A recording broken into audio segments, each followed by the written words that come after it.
Hi guys, welcome to our channel mister సిసింది. Bigg Boss Telugu season 9లో అఫీషియల్గా మరో ఎలిమినేషన్ పూర్తి అయ్యింది. 12వ వారం ఎలిమినేషన్లో భాగంగా బిగ్ బాస్ హౌస్ నుంచి దివ్య నిఖిత ఎలిమినేట్ అయ్యి బిగ్ బాస్ హౌస్కి హోస్ట్కి గుడ్ బై చెప్పేసి స్టైలిష్గా బిగ్ బాస్ బజ్లోకి ఎంట్రీ ఇచ్చింది. అయితే ఎలిమినేషన్ అనేది ఎవరైనా కూడా అన్ఎక్స్పెక్టెడ్ అంటారు, కానీ దివ్య నిఖిత మాత్రం గత వారం ఎలిమినేషన్కి సిద్ధంగా ఉన్నది. ఈ వారం కూడా ఎలిమినేషన్కి సిద్ధంగానే ఉంది. ఎందుకంటే తనకి బాగా తెలుసు, నేను ఈ వారం కానీ వచ్చే వారం కానీ ఎలిమినేట్ అయిపోతాను అనేసి. అందుకే చాలాసార్లు హౌస్లోనే చెప్పేసింది, నేను వెళ్తాను కానీ ఇక్కడ తగ్గి ఉండాలంటే అస్సలు ఉండలేను అనేసి. ఇక Bigg Boss buzz host Shivanna Divya నిఖితకి స్టైలిష్గా ఎంట్రీ చెప్పి హాట్ సీట్లో కూర్చోబెట్టి తన ఇంటర్వ్యూనైతే ప్రారంభించేశాడు. ముందుగా దివ్య, నిన్ను ఒక క్వశ్చన్ అడగాలనుకుంటున్నాను. నువ్వు భరణికి హెల్ప్ చేయడానికి లోపలికి వెళ్ళావా, లేదా నీ గేమ్ ఆడటానికి లోపలికి వెళ్ళావా అంటే, నా గేమ్ ఆడటానికే లోపలికి వెళ్ళాను, కానీ లోపలికి వెళ్ళిన తర్వాత భరణికి బాగా కనెక్ట్ అయ్యాను. సో అందుకు నా గేమ్ని పక్కన పెట్టి మరి ఆయనతో నేను మింగిల్ అవ్వడానికే నా అన్న అనుకున్నాను కాబట్టే అలా ఉన్నాను. అంతకు మించి మరొకటి లేదు అంటే, అంతకు మించి కాదు, అంతకు మించి కూడా ఉంది అనేసి ఆడియన్స్ నమ్మారు. కాకపోతే నువ్వు ఇన్ని రోజుల పాటు లోపల ఉండటానికి నీకంటే ఇంకా వరస్ట్ అయిన వారు లోపల నుంచి వచ్చేస్తూ ఉన్నారు కదా, అందుకు నువ్వు ఇన్ని రోజులు ఉన్నావు. ఒక రకంగా నీ కారణంగానే భరణి ఎలిమినేట్ అయ్యాడు అంటే నువ్వేమంటావంటే, నా కారణంగా ఎలిమినేట్ అవ్వలేదు కదా, ఆయన కూడా ఇంకా ఎక్కువగా అంటే ఆమె దృష్టిలో తనూజతో కానీ గేమ్ ఆడలేదు అనేసి ఆ కోణంలోనే ఎలిమినేట్ అయ్యాడు, ఇమాన్యుయల్ ఫబరస్తా వాడలేదు అంటూ దివ్య అయితే చెప్పింది. ఏదేమైనా దివ్య, మాకు నీ ఆట కనిపించింది కేవలం భరణిని విసిగించటానికి, భరణితో ఒక ఆట ఆడుకోవడానికే లోపలికి వెళ్ళినట్టు అనిపించింది అంటూ శివాజీ అంటే, అది మీ అభిప్రాయం, నేనేం చేయలేను కదా అంటూ దివ్య కేర్లెస్గా ఆన్సర్ అయితే ఇచ్చేసింది. సో ఇక ఆ తర్వాత నేను ఒక్కొక్కరి గురించి అడుగుతాను, నువ్వు వారి అభిప్రాయం చెప్పు అంటే సరే అంటూ చెప్పింది. ముందుగా తనూజపై నీ అభిప్రాయం ఏమిటి అంటే, తనూజ మంచి అమ్మాయే, కానీ ఎక్కడ ఏం చెయ్యాలి, ఎక్కడ ఎలా మాట్లాడితే హైలైట్ అవుతుంది, ఎప్పుడు ఏడవాలి అన్నది కూడా బాగా తెలిసిన కన్నింగ్ పర్సన్.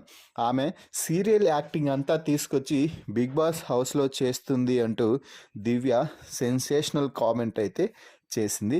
ఇక కళ్యాణ్ గురించి అడిగితే, ప్యూర్ స్వచ్ఛమైన పక్కింటి అబ్బాయి, తనకి మనసులో ఏమీ ఉండదు, అప్పుడు ఏమనిపిస్తే అది అంటాడు, మాట్లాడతాడు, గేమ్ ఆడతాడు, ఓడినా గెలిచినా పెద్దగా ఫీల్ అవ్వడు అంటూ చెప్పింది కళ్యాణ్ గురించి. ఇంకా డెమాన్ పవన్ గురించి అడిగితే, డెమాన్ చాలా మంచివాడు, గేమ్స్లో ఇరగదీసేస్తాడు, అనవసరంగా రీతు చేతిలో జుట్టు పెట్టేసి ప్రస్తుతం పీక్కుంటూ లాక్కుంటూ ఉన్నాడు అంటూ డెమాన్ పరిస్థితి అగమ్య గోచరం అంటూ కామెంట్ చేసింది దివ్య. మరి దివ్య, కామనర్స్గా ఎంట్రీ ఇచ్చిన వారిలో ఇప్పటి వరకు నువ్వు, కళ్యాణ్, డెమాన్ ముగ్గురు ఉన్నారు. మిగతా వారిపై నీ అభిప్రాయం ఏమిటి అంటే, ముఖ్యంగా శ్రీజ గేమ్ బాగా ఆడింది, అనవసరంగా వైల్డ్ కార్డ్స్ అంచు వచ్చి ఆ అమ్మాయిని ఎలిమినేట్ చేశారు, లేకపోయి ఉంటే శ్రీజ ఖచ్చితంగా లోపలే ఉండేది అంటూ కామెంట్ చేసింది. మరి అలాగే ఇక బిగ్ బాస్ హౌస్లో ఉన్నటువంటి భరణి, సుమన్ శెట్టిపై నీ అభిప్రాయం ఏమిటి అంటే, భరణి అన్న నాకు అన్నతో సమానం కాబట్టి ఖచ్చితంగా ఆయన ఇంకా కొన్ని రోజులు ఉండాలి అనుకుంటున్నాను.